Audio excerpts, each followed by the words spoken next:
country, and just a few days now, let's now focus on something that's positive coming from South Sudan, which is set to begin independent oil production by the end of the year to allow citizens benefit from the world's youngest nation's oil wealth.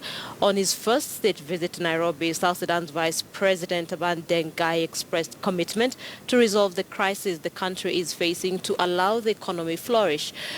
Question is, will East African member countries buy South Sudan's oil?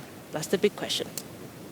Was thrown into a deeper economic crisis after civil war broke out in December of 2013. Since then, the business environment has been uncertain.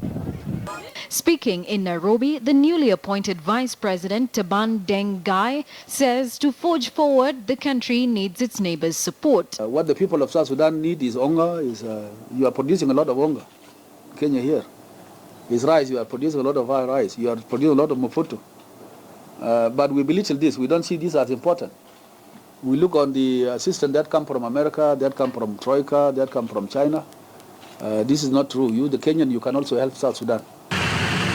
Estimates suggest that oil is responsible for 90 to 98% of the country's budget, and the fall in global prices has since decimated the government's finances, while prices have rebounded to approximately $50 per barrel after a slump to $30 in February. An agreement following independence commits Juba to pay $25 per barrel to Sudan in transport fees, strangling profit when other costs are added. Before Christmas, we are going to start the production of diesel and petrol from South Sudan. We hope also Kenyan shall be fueling also their cars from the oil that from the petroleum product that will come from their brothers and sisters in the Republic of South Sudan.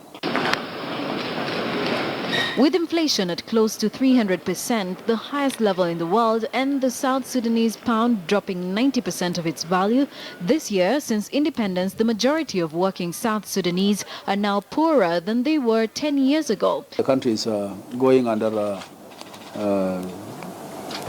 inflation, lack of resources, because we have been depending on one resource, which is oil, and given the current crisis in the oil prices internationally, the little that we are producing is not earning us much money, so we have been facing difficulties in delivering basic service to the people. The country is facing difficulties.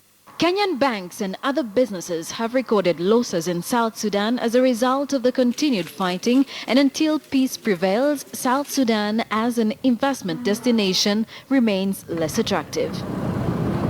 Joy Doreen Bira, KTN News.